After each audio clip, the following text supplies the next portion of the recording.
The marble corridors of the Hay Adams Hotel in Washington, D.C. still smelled faintly of lemon polish and old money at 3 in the morning when Senator Harlan Brooks stumbled out of the elevator, tie loosened, cheeks flushed from one too many bourbons at the off-the-record fundraiser downstairs. His laughter echoed off the gilded crown molding, loud enough that the night porter pretended not to notice. In Harlan's left hand swung a manila folder thick with donor pledges, in his right, a half-empty rocks glass sloshed amber across the Persian runner. Behind him trailed a junior staffer clutching a phone, whispering urgent reminders about tomorrow's vote on the immigration cap bill. Harlan waved him off like a gnat. Room 812 was his usual suite, overlooking the White House so he could wake up and remind himself who really ran the country.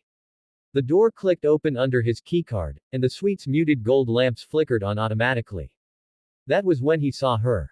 Irma Sejas stood by the window in the crisp black and white uniform of the hotel's housekeeping elite, the kind reserved for VIP turn-down service. Her hair was pulled into a severe bun beneath the starched lace cap, name tag gleaming, Irma Sejas.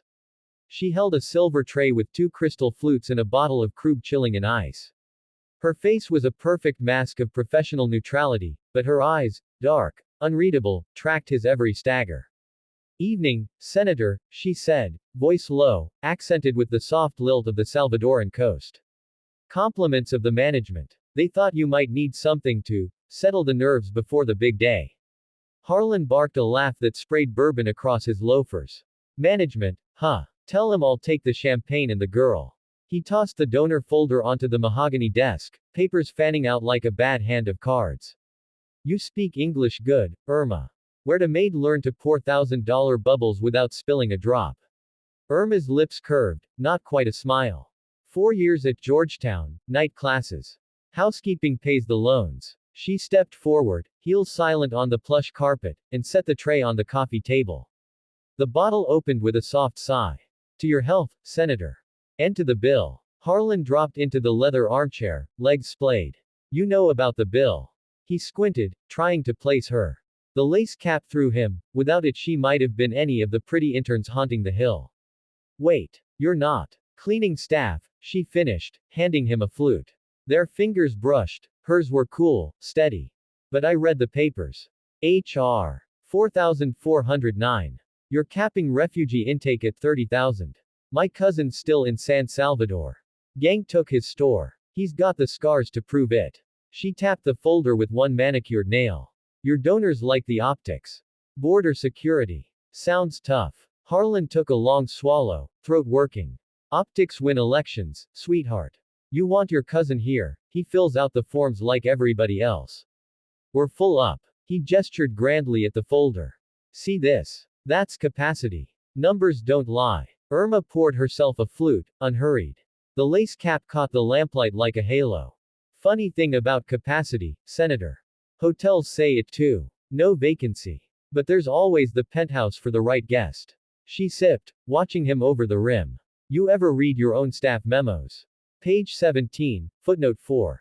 The part where the Congressional Budget Office says the cap saves exactly $0 because processing fees cover the cost.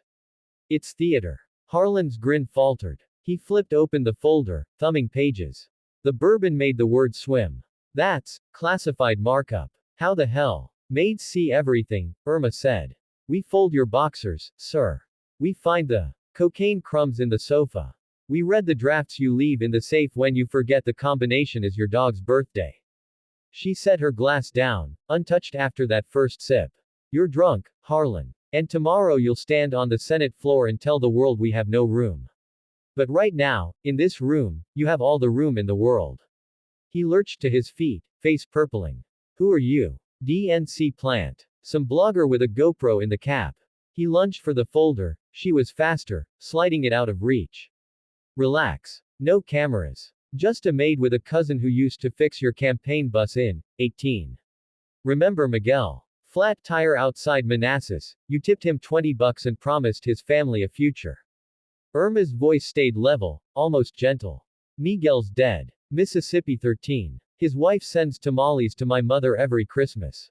Small world." Harlan's breath came in wheezes. He fumbled for his phone, fat thumbs smearing the screen. "Security. I want security." "Already called," Irma said. "They're busy." Someone spilled champagne in the Roosevelt room. Big donor, big mess. You're on your own for. She checked a delicate gold watch that didn't belong on a maid's salary. 7 minutes. He stared at her, the pieces clicking too slowly. What do you want? Irma reached into the pocket of her apron and pulled out a single sheet of paper, crisp, official letterhead. She laid it on the coffee table beside the donor list. Alternative amendment. Raises the cap to 75,000. Prioritizes vetted families with U.S. sponsors. Your donors still get their wall money, separate appropriation. Everyone wins. She tapped the signature line. Your pen's in the breast pocket. Harlan laughed again, but it cracked in the middle. You're insane. The whip counts are locked. Leadership will crucify me. Leadership's asleep in Georgetown townhouses. By the time they wake up, the amendment's filed, the press release is out, and you're the hero who listened to his constituents. Irma leaned in, close enough that he smelled bergamot on her skin. Or I walk out with the donor list. Every LLC, every dark money pack. I wonder how the Post would like a Sunday exclusive. Senator Brooks's border hardline brought to you by Private Prisons, Inc.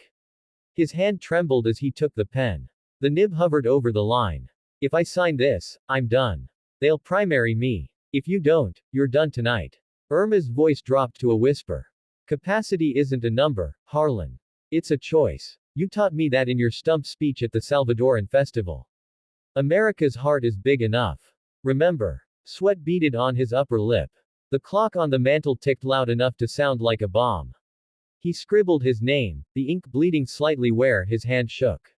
Irma took the amendment, folded it once, and tucked it into her apron. Good choice, she said. Miguel would be proud. Harlan sank back into the chair, staring at the ceiling. You're not a maid. Tonight I am. Irma lifted the silver tray, balancing the Krug bottle and both flutes. Turn down service complete. Sweet dreams, Senator. She paused at the door. Oh, and the cap on the minibar vodka. It's loose. You might want to tighten it before the next girl comes in. We notice these things. The door closed with a soft click. Harlan sat alone with the donor folder and the ghost of champagne bubbles. Down the hall, the elevator dinged.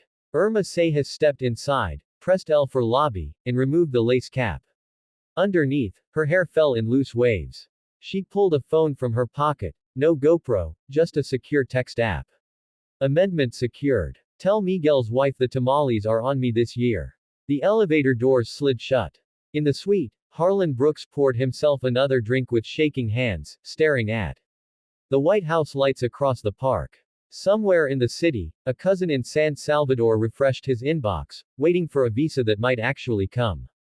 And in the Hay Adams laundry room, a real maid named Maria found an extra $100 bill tucked into the pocket of a senator's discarded shirt, along with a note in neat handwriting, for the night shift. America's heart is big enough. By sunrise, the amendment was filed. By noon, the whip counts cracked. By evening, Harlan Brooks stood on the Senate floor, voice steady, reading talking points he hadn't written. The cameras loved the optics. The donors fumed quietly into their martinis. And somewhere in a Georgetown row house, a little boy practiced saying, "Thank you," in English, because his father's scars had finally bought him a plane ticket north. Capacity, it turned out, was just a word. Until someone with a lace cap and a cousin's ghost decided to rewrite it.